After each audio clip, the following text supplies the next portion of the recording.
तुलसी विवाह की कथा। आप सभी को तुलसी विवाह की हार्दिक शुभकामनाएं। तुलसी विवाह हिंदू धर्म में एक महत्वपूर्ण और पवित्र पर्व है। तुलसी जी को बहुत ही पवित्र माना जाता है। इसे घर में लगाने से सकारात्मक ऊर्जा का संचार होता है और नकारात्मक शक्तियों का नाश होता है। शालिग्राम शिला भगवान विष्णु का प्रतीक है, इसलिए इस पवित्र दिन पर इनका विवाह करके भक्तों को धार्मिक पुण्य प्राप्त होता है। मान्यता है कि तुलसी विवाह करने से परिवार में सुख शांति आती है और दाम्पत्य जीवन सुखमय होता है। खास तौर पर यह उन लोगों के लिए बहुत ही शुभ है जिनका विवाह किसी कारण से लंबे समय से नहीं हो पा रहा है। तो आज तुलसी विवाह के इस शुभ अवसर पर हम आपको सुनाते हैं तुलसी विवाह की बहुत ही सुंदर और दिव्य कथा। साथ ही आप सुनेंगे तुलसी स्तोत्र का हिंदी अनुवाद भी। इसलिए आप सभी तुलसी माता और शालिग्राम भगवान जी का स्मरण करके कथा और स्तोत्र को पूरा जरूर सुनिए। तुलसी विवाह की कथा के अनुसार सावरण मुनि की पुत्री तुलसी अपूर्व सुंदरी थी। उनकी इच्छा थी कि उनका विवाह भगवान नारायण के साथ हो। इसके लिए उन्होंने नारायण पर्वत की घाटी में स्थित बद्री वन में घोर तपस्या की। दीर्घ काल तक तपस्या के बाद ब्रह्मा जी ने प्रसन्न होकर उन्हें दर्शन दिए और वर मांगने को कहा। तब तुलसी जी ने कहा, हे सृष्टिकर्ता ब्रह्मदेव, आप अंतर्यामी हैं, सबके मन की बात जानते हैं, फिर भी मैं आपको अपनी इच्छा बताती हूँ। मैं चाहती हूँ कि भगवान श्री नारायण मुझे पति रूप में मिले। तब ब्रह्मा जी ने कहा, तुम्हारा अभीष्ट तुम्हें अवश्य मिलेगा, परंतु अपने पूर्व जन्म में किसी अपराध के कारण तुम्हें शाप मिला है। इसी प्रकार भगवान श्री नारायण के एक पार्षद को भी दानव कुल में जन्म लेने का शाप मिला है। दानव कुल में जन्म लेने के बाद भी उसमें नारायण का अंश विद्यमान रहेगा। इसलिए इस जन्म में पूर्व जन्म के पाप के शमन के लिए संपूर्ण नारायण तो नहीं, नारायण के अंश से युक्त दानव कुल में जन्मे उस शापग्रस्त पार्षद से तुम्हारा विवाह होगा। शाप मुक्त होने पर भगवान श्री नारायण सदा सर्वदा के लिए तुम्हारे पति हो जाएंगे। तब तुलसी जी ने श्री ब्रह्मा जी के इस वर को स्वीकार कर लिया, क्योंकि मानव कुल में जन्म के कारण उन्हें मायावी भोग तो भोगना था। अब तुलसी बद्री वन में ही रहने लगी। नारायण का वह पार्षद दानव कुल में शंखचूर्ण के नाम से पैदा हुआ। कुछ समय के बाद वह भ्रमण करता हुआ बद्री वन में आया। यहाँ तुलसी जी को देखते ही वह उन पर मुग्ध हो गया। तुलसी जी के सामने उसने अपने साथ विवाह करने का प्रस्ताव रखा। इतने में ही ब्रह्मा जी वहां आ गए और तुलसी जी से कहा, तुलसी, शंखचूर्ण को देखो, कैसा देवों का स्वरूप है। दानव कुल में जन्म लेने के बाद भी लगता है मानो इसके शरीर में नारायण का वास हो। तुम प्रस्ताव को सहज स्वीकार कर लो। तुलसी जी को भी लगा कि उनकी तपस्या पूर्ण हुई, उन्हें इच्छित फल मिला है। इस प्रकार शंखचूर्ण के साथ उनका गांधर्व विवाह हो गया और वह शंखचूर्ण के साथ उसकी पत्नी बनकर महल में आ गई। शंखचूर्ण ने अपनी परम सुंदरी सती साध्वी पत्नी तुलसी के साथ बहुत दिनों तक राज्य किया। उसने अपने राज्य का इतना विस्तार कर लिया कि देवलोक तक उसके अधिकार में आ गया। स्वर्ग का सुख भोगने वाले देवताओं की दशा अब दयनीय हो गई। शंखचूर्ण किसी को कष्ट नहीं देता था, पर अधिकार और राज्य छिन्न जाने से सारे देवता मिलकर श्री ब्रह्मा, विष्णु और शिवजी की सभा में गए तथा अपनी विपत्ति सुनाई। तब ब्रह्मा जी ने कहा, तुलसी परम साध्वी हैं, उनका विवाह शंखचूर्ण से मैंने ही कराया था। शंखचूर्ण को तब तक नहीं हराया या मारा जा सकता है जब तक तुलसी को ना छला जाए। तब श्री विष्णु ने कहा, शंखचूर्ण पूर्व जन्म में मेरा पार्षद था। शाप के कारण उसे दैत्य कुल में जन्म लेना पड़ा। इस जन्म में भी मेरा अंश उसमें व्याप्त है। साथ ही तुलसी के पतिव्रत धर्म से वह अजय भी है। फिर देवताओं की सहमति से भगवान शिव ने शंखचूर्ण के पास संदेश भिजवाया कि या तो वह देवताओं का राज्य लौटा दे या फिर उनसे युद्ध करे। शंखचूर्ण शंकर जी के पास पहुंचा और उसने कहा, देवाधिदेव, आपके लिए देवताओं का पक्ष लेना उचित नहीं है। राज्य का विस्तार करना तो हर राजा का कर्तव्य है और मैं किसी को दुखी भी नहीं कर रहा हूं। आप देवताओं से कहिए कि वे मेरी प्रजा होकर रहें। मैंने आपका भी कोई अपकार नहीं किया है। हमारा आपका युद्ध शोभा नहीं देता, और अगर इस युद्ध में आप हार गए तो यह तो बड़ी लज्जा की बात हो गई। अगर मैं हार गया तो आपकी कीर्ति बहुत अधिक नहीं बढ़ेगी। शंखचूर्ण की बात सुनकर भगवान शंकर हंसे। वे तो सब रहस्य जानते थे।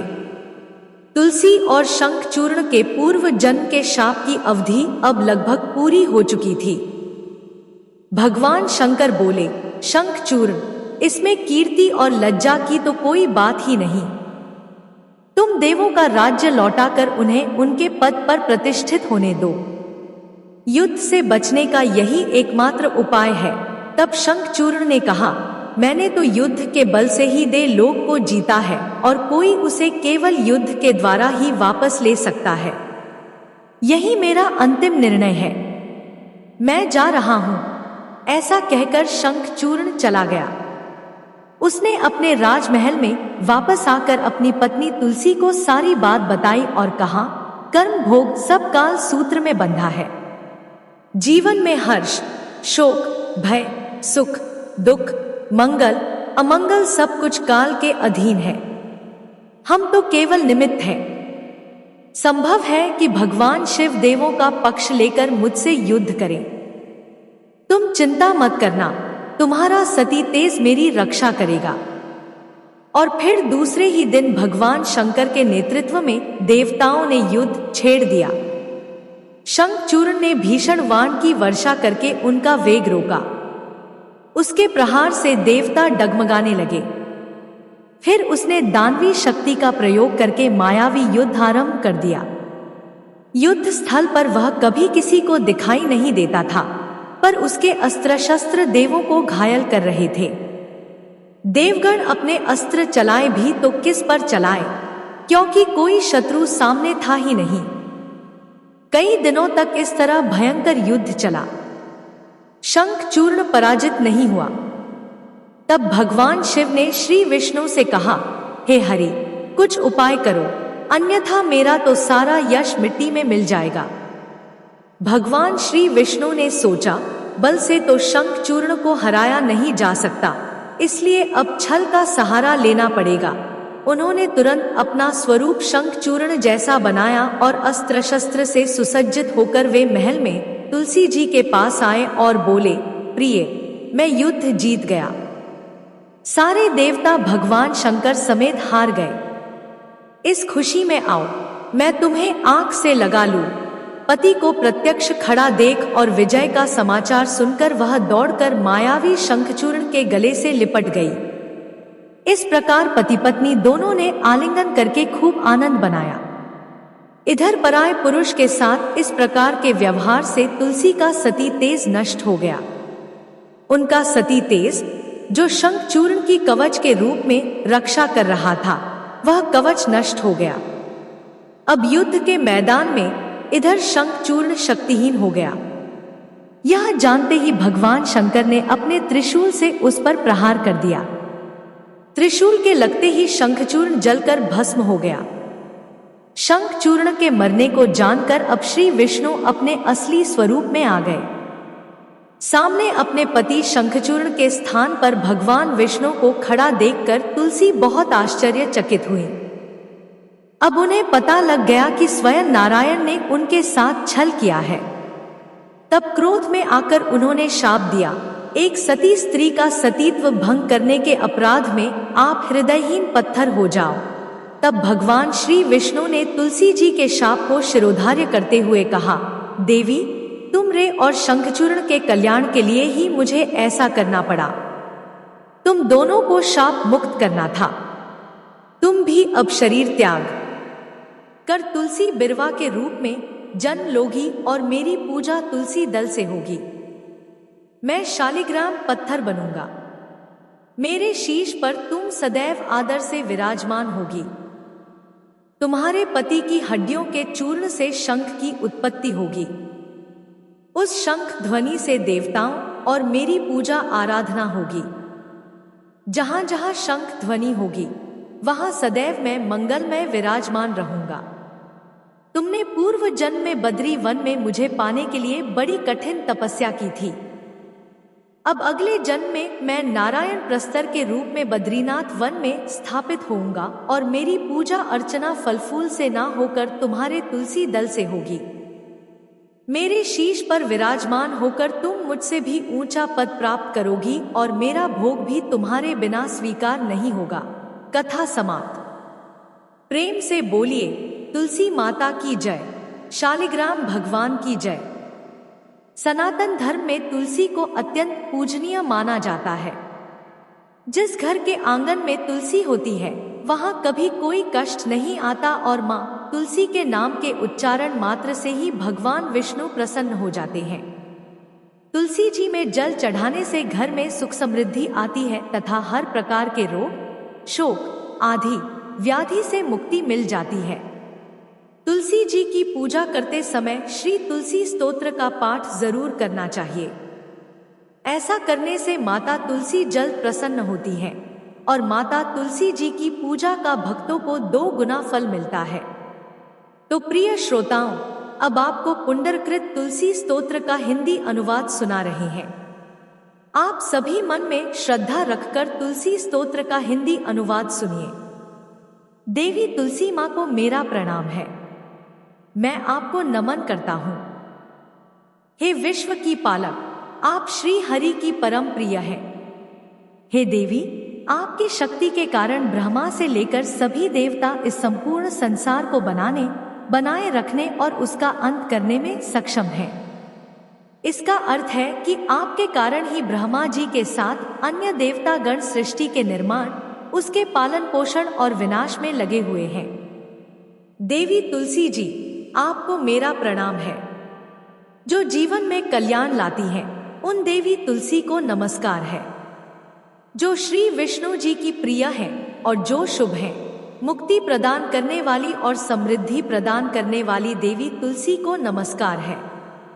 देवी तुलसी को नमस्कार है। हे देवी, कृपया मुझे सभी प्रकार के दुर्भाग्य और विपत्तियों से बचाए रखना। हे देवी, आपकी महिमा का वर्णन करना यहाँ तक कि आपका स्मरण मात्र ही मनुष्य को पवित्र बना देता है। देवी तुलसी जी को प्रणाम।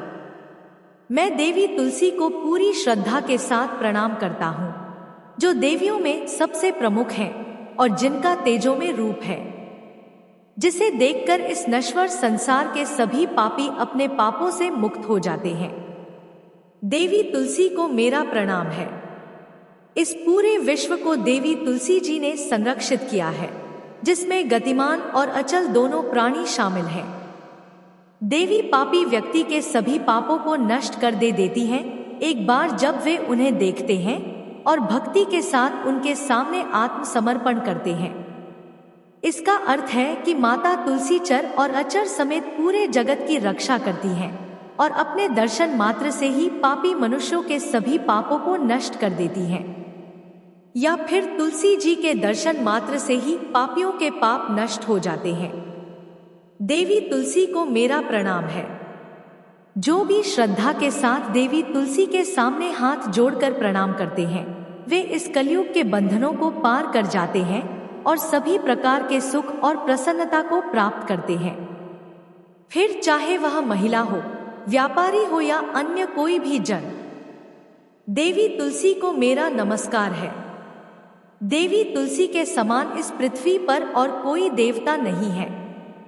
देवी विश्व को उसी प्रकार शुद्ध करती हैं जैसे वैष्णव भगवान विष्णु जी के संग से शुद्ध होते हैं। देवी तुलसी को मेरा प्रणाम है। इस कलयुग में भगवान विष्णु जी के माथे पर तुलसी पत्र चढ़ाना भक्तों के मस्तक पर विष्णु जी के वरदान, कृपा और आशीर्वाद को हमेशा बनाए रखता है। इसका अर्थ है कि जो भी व्यक्ति इस कलयुग में भगवान श्री विष्णु जी के मस्तक पर तुलसी जी को अर्पित करता है, उसके ऊपर हमेशा भगवान विष्णु जी का आशीर्वाद बना रहता है। देवी तुलसी को नमस्कार है। तुलसी जी में हमेशा सभी देवी देवताओं का वास रहता है, इसलिए इस संसार में तुलसी जी की पूजा करना सभी देवी देवताओं की पूजा के समान है। इसका अर्थ है कि तुलसी जी की पूजा से सभी देवों की पूजा संपन्न हो जाती है। देवी तुलसी को मेरा नमस्कार है। आप सब कुछ जानने वाली हैं और भगवान विष्णु जी के प्रिय हैं। अपने भक्तों को आप सभी प्रकार की समृद्धि प्रदान करती हैं। देवी, कृपया मुझे सभी प्रकार के पापों से बचाएं। हे देवी तुलसी जी को नमस्कार है। पहले के समय में यह भजन बुद्धिमान पुंडरी के द्वारा हर रोज भगवान श्री विष्णु जी की पूजा करते हुए उन्हें तुलसी के पत्तों से अलंकृत करते हुए गाया जाता था। देवी तुलसी जी को नमस्कार है, जिनके 16 नाम हैं: तुलसी, श्री महालक्ष्मी, विद्या, अविद्या, यशस्विनी, धर्म का अवतार यानी धर्म, धर्मान्ना, देवी, देवी देव मनः प्रिया यानी देवियों और देवों को प्रिय, लक्ष्मी जी की प्रिय सखी, देवी, स्वर्ग भूमि यानी पृथ्वी, अचला यानी स्थिर, चला यानी अस्थिर। देवी तुलसी के इन 16 नामों का भक्तगण पाठ करते हैं या महिमा गाते हैं। देवी के 16 नामों का पाठ करने वाले भक्त आसानी से श्री हरि की भक्ति प्राप्त कर लेते हैं और अंत में भगवान विष्णु जी के चरण कमलों में स्थान प्राप्त करते हैं, जिन्हें मां तुलसी, पृथ्वी, महालक्ष्मी, कमल की स्वामिनी और श्री हरि की प्रिया के नाम से भी जाना जाता है। देवी तुलसी को मेरा नमस्कार है। देवी तुलसी की सखी तुलसी जी शुभ प्रदान करती हैं, पापों को दूर करती हैं और सभी को पवित्र बनाती हैं, पुण्य प्रदान करती हैं। आपको प्रणाम है देवी तुलसी, जिनकी प्रशंसा देवर्षि नारद द्वारा की जाती है और श्री नारायण के प्रिय है। उन देवी तुलसी को हम सबका बारंबार प्रणाम है। बोलिए तुलसी महारानी की जय। यह थी आज की जानकारी। उम्मीद है आपको पसंद आई होगी। अगर अच्छी लगी हो तो वीडियो को लाइक करना मत भूलिएगा।